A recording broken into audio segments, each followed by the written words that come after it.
Imagine this. A routine traffic stop takes a disturbing turn when two police officers pull over a black man. The officers, clearly prejudiced, make snap judgments based on nothing more than skin color. Their approach is aggressive, their words harsh, and it's clear from the start that this isn't about enforcing the law fairly. It's about power and control, with a racial bias that's all too familiar. They humiliate the man, insult him, and without any solid reason, arrest him right there on the side of the road. But here's where things take an unexpected twist. The officers, believing they've exerted their authority without consequence, have no idea who they've just mistreated. They're so caught up in their own behavior that they don't realize this man isn't just anyone. Days later, they walk into court, confident they'll get away with their actions. But when the judge walks in, the officers' smug smiles quickly fade. Their hearts race, eyes widen in disbelief, because standing in front of them, behind the bench, wearing a judge's robe, is the very man they arrested.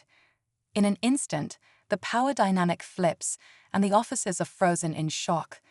They thought they could manipulate the system, but now they're facing the consequences of their own discrimination. What happens next? How does the judge handle the situation? Will justice finally be served, or will the officers find a way to escape accountability once again? Stay tuned for the next part of the story, where the tension reaches new heights. The courtroom falls silent as the officers stand there stunned. Their arrogance has melted away, replaced by fear and confusion. They exchange nervous glances, realizing that they've lost control of the situation. How could they have known? They had treated this man like he was beneath them, never imagining he would be the one holding their future in his hands. The judge looks at them with calm, measured eyes. His expression gives nothing away, but there's an undeniable tension in the air. Everyone in the room feels it. The officers' minds race. Do they apologize? Try to explain themselves? Or do they hope for leniency, praying that he'll be forgiving? The judge takes a deep breath, and the courtroom seems to hold it with him.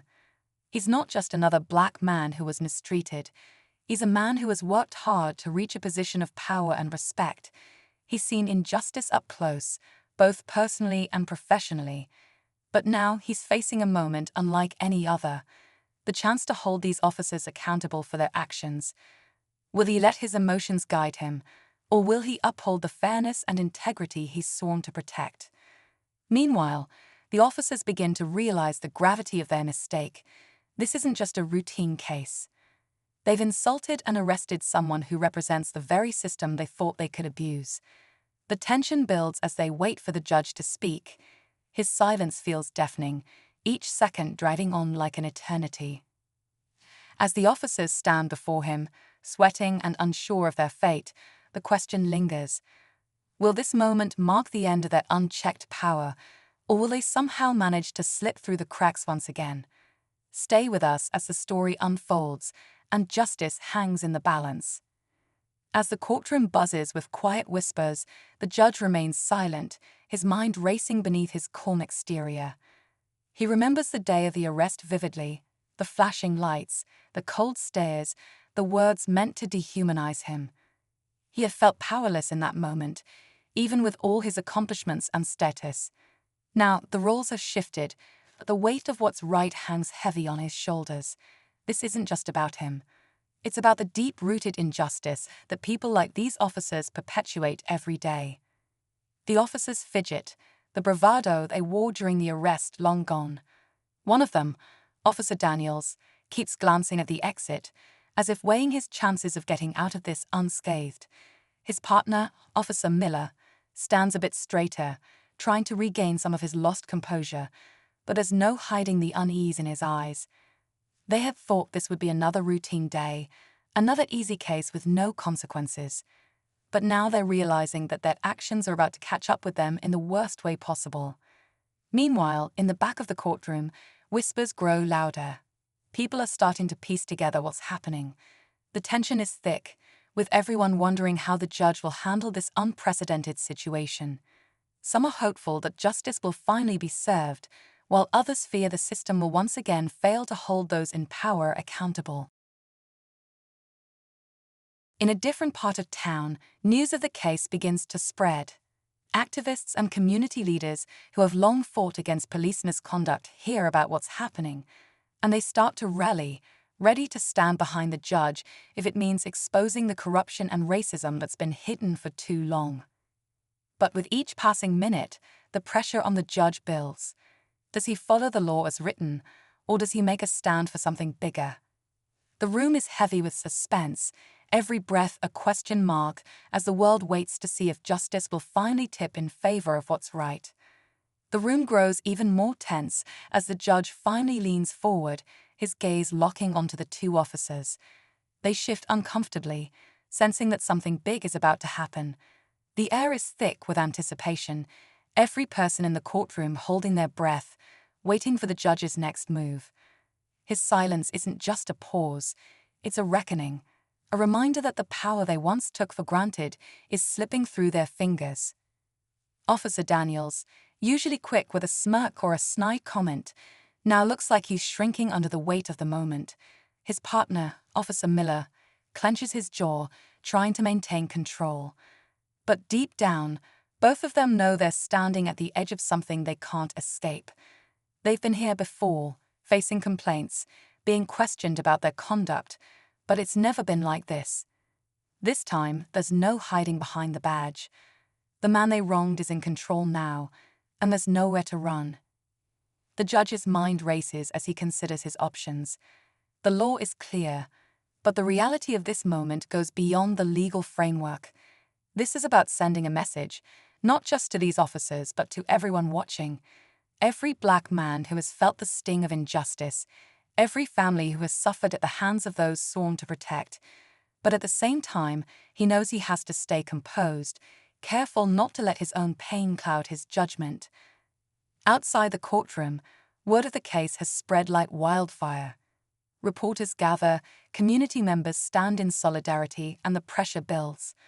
The world is watching, waiting to see if this will be another case that fades away, or if it will become a defining moment in the fight for justice. As the judge clears his throat, ready to speak, every eye in the room is on him. The officers can barely meet his gaze, their fear now palpable.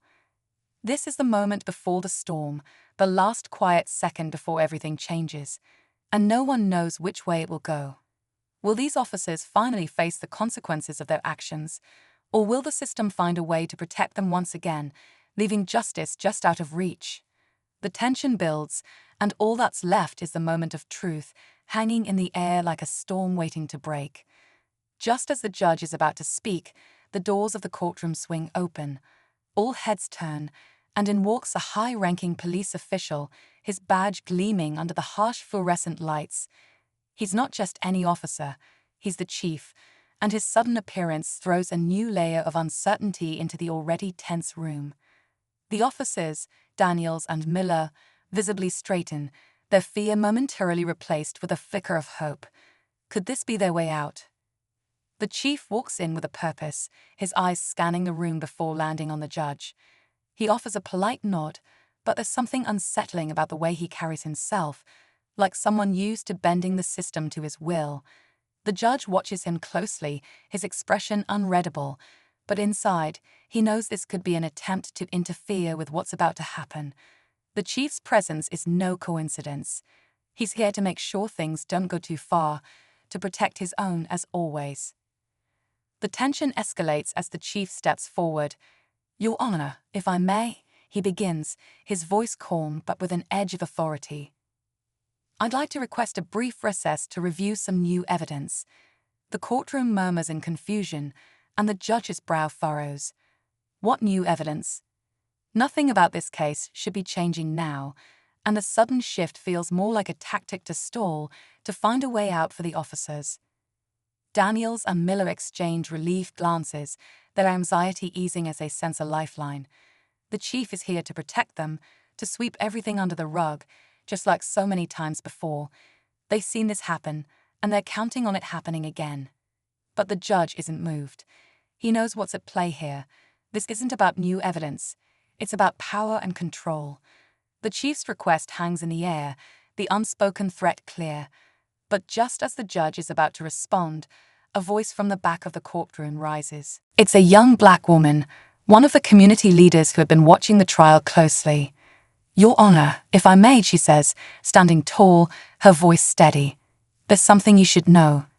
She steps forward, clutching a file of documents.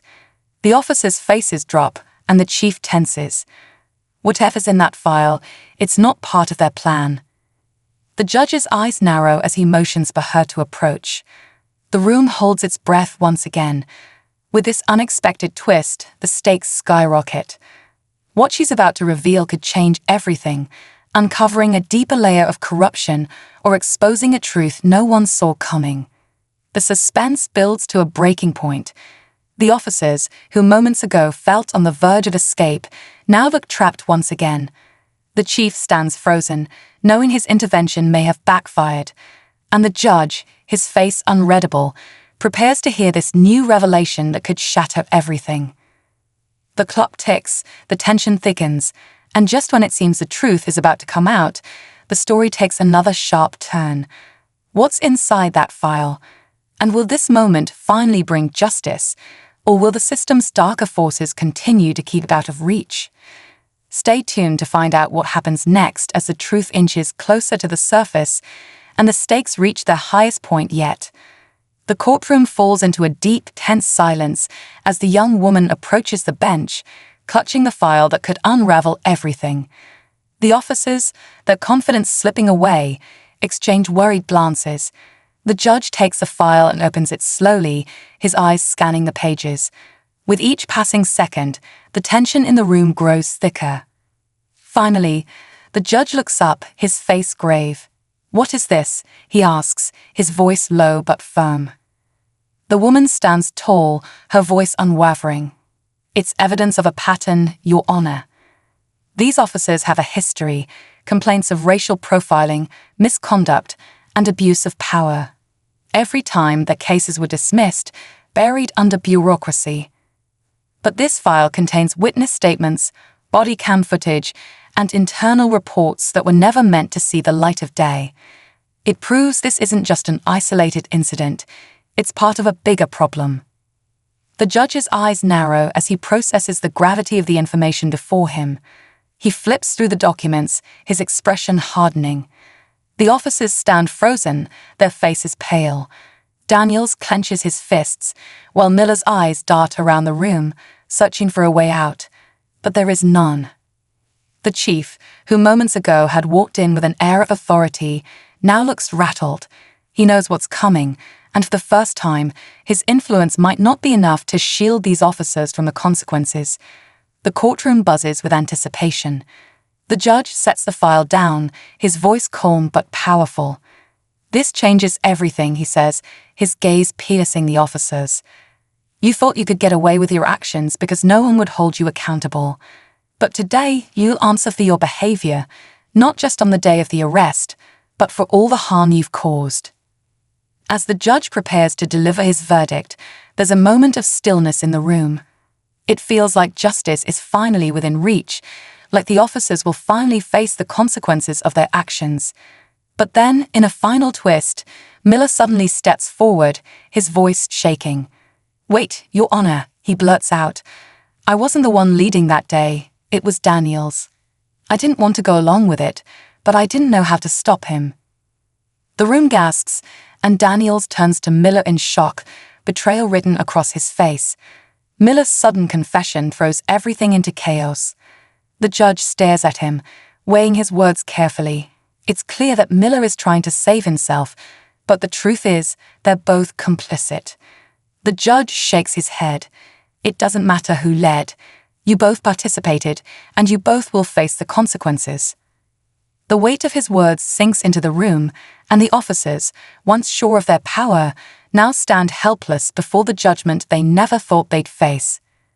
With the truth finally exposed and the evidence laid bare, the climax hits with full force. Justice, long delayed, is finally delivered.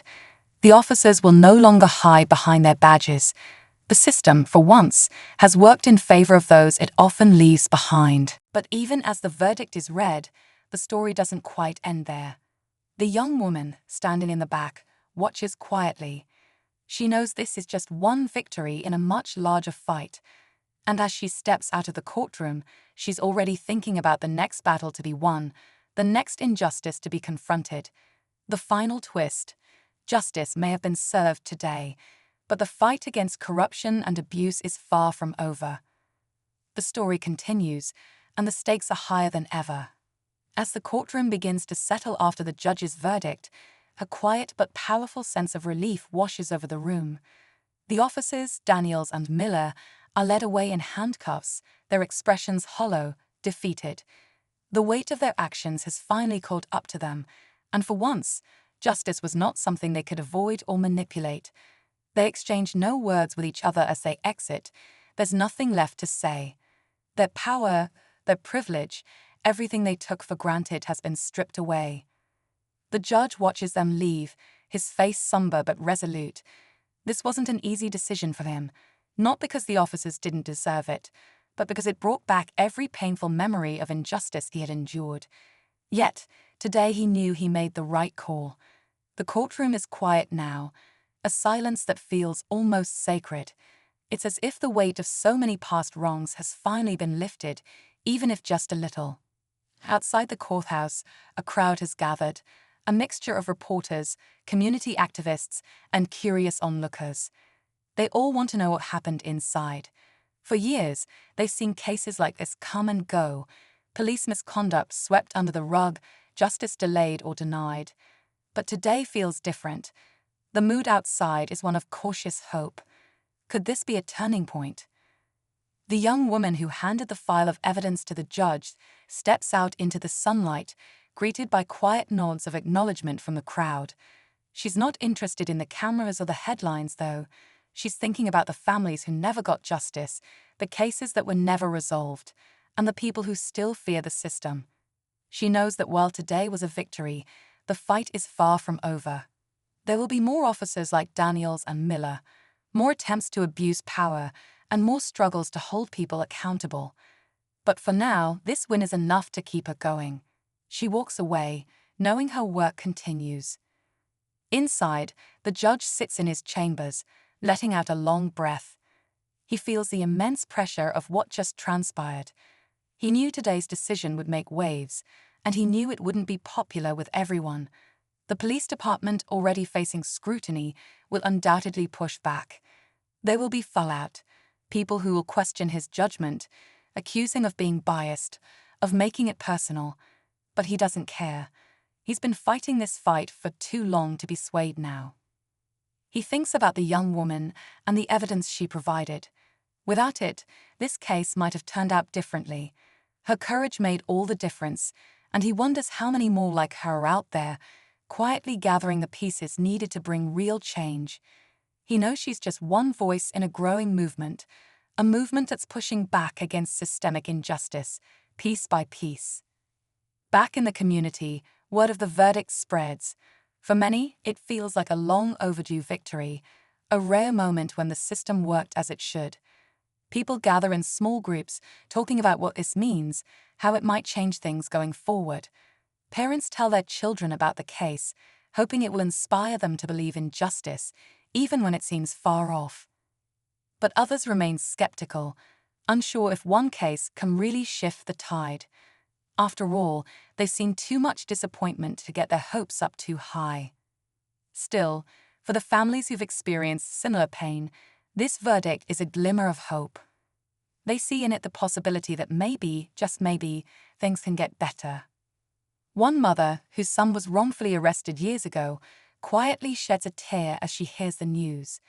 It doesn't undo what happened to her family, but it gives her a sense of peace, a feeling that perhaps her son's story helped lead past the days past.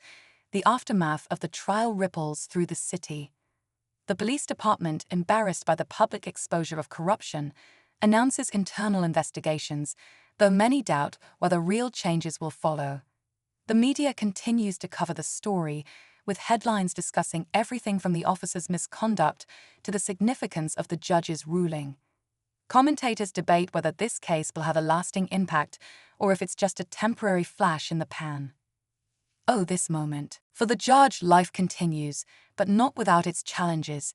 He receives both praise and criticism, his name circulating through legal and political circles. Some people see him as a hero, while others believe he's gone too far, stepping outside the bounds of impartiality.